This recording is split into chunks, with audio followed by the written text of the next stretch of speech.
This segment brought to you by Kansas Corn. Learn more at kscorn.com.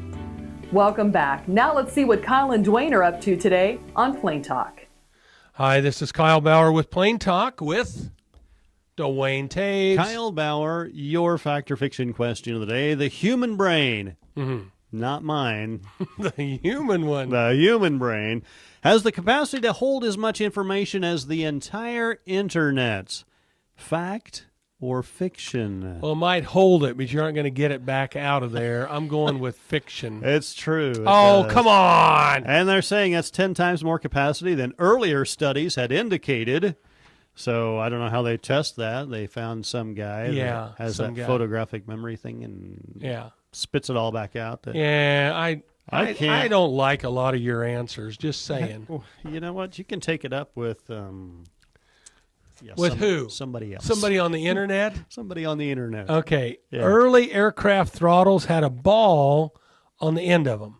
Okay? I mean, lots of throttles had a ball on Yeah, the or like end a of hand grip or Right, something. so your hand doesn't slip off. Right, there, you also want a piece of steel sticking out the top. In order to go to full throttle, the pilot had to push the throttle all the way forward to the wall of the instrument panel. Okay. Okay? And thus the expression, balls to the wall. Yeah, Really? exactly. You didn't know that, did you, boy? I did not know that. Oh. My wife had a car one time when she was in high school, and being creative as her father and grandfather were, they thought it would be nice to, when the shifter broke off, she had a Ford Pinto, and the shifter thing in the middle broke off. It was a manual transmission. They welded an eye bolt on, so all she had was a little loop up there. Loop at the top. Yeah. So the upside to that was that none of her friends could steal her car because they didn't know the shift pattern for a Ford Pinto. I mean, you could have ground around. It wouldn't take you very far along to figure it out. I mean, you could have ground around long enough to figure it out. I will tell you, the hardest one I ever drove was a VW Bug many years ago.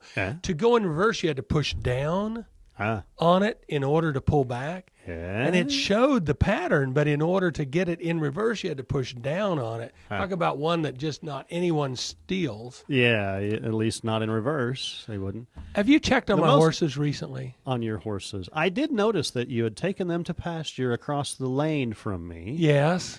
I don't think he ever feeds them when I take them over there. Well, he doesn't need to. There's grass up to their belly. Well, but I think he leads them out on the gravel road and doesn't let them eat.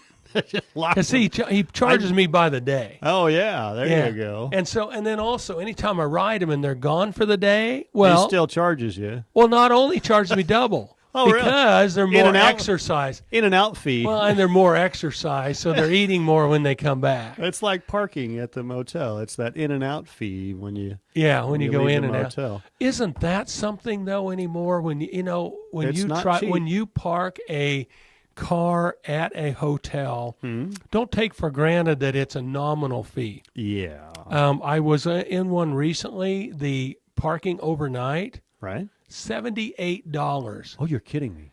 Now, you and I stay in a lot of motel hotels that the entire cost of staying in the motel hotel. $78 or under. Thanks for joining us. I'm your host, Jamie Bloom, and I hope you enjoyed today's show. See you next week on Farm Factor. We're here every Tuesday on Ag AM in Kansas. Closed captioning brought to you by Ag Promo Source. Together we grow. Learn more at agpromosource.com.